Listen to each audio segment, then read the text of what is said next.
So, ayun, get ready with me para pumunta sa Cavite kung saan kami makikipaglamay sa aking dada.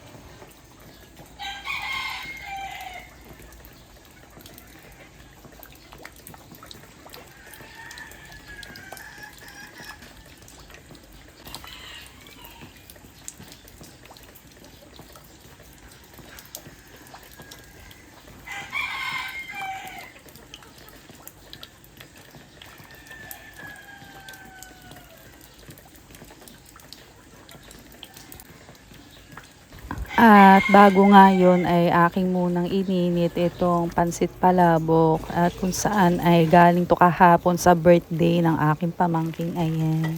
At ito nga yung naging umagahan.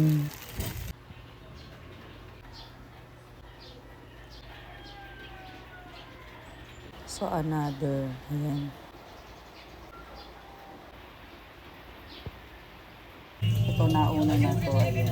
At maya-maya nga di nagtimpla na nga ako ng kape at pagkatapos nga niyan di buko juice naman. At pagkatapos nga ng magbuko juice ay di aking ang ininit naman ay yung dinuguan na galing din sa birthday ng aking pamangkin. Ayan. At saka itong lumpiang Shanghai na akin din pinirito naman na galing din doon sa birthday party ng aking pamangkin.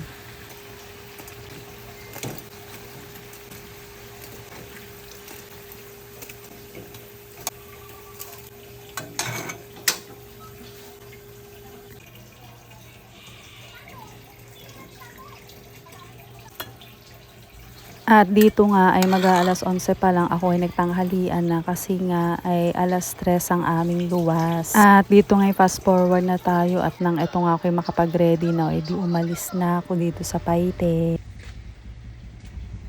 George, bye muna George.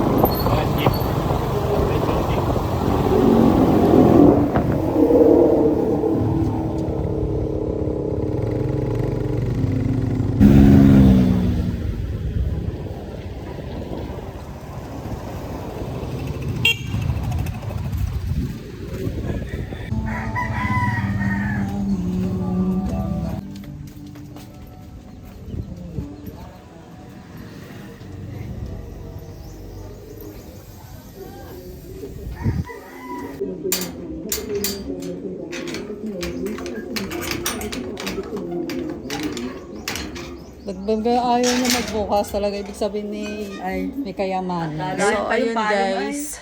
Ayan po. Kami po ay paalis na pa Cavite. Check muna baka kung tsaka kailan nandun na tayo tsaka Check ang gamot. Parang may nakakalimutan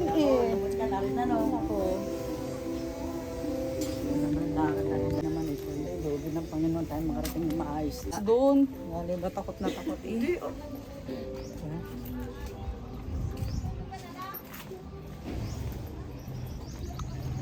Mainit baga. Init.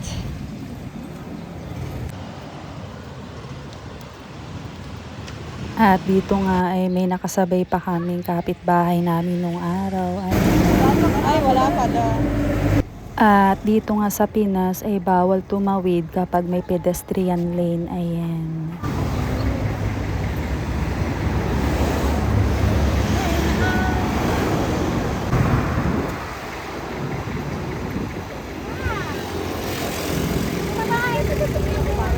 At dito nga ay halos maubos na ang kulangot ni Mother kaantay ng jeep. At after 30 minutes ay di eto na, nakakasakay na kami ni Mother.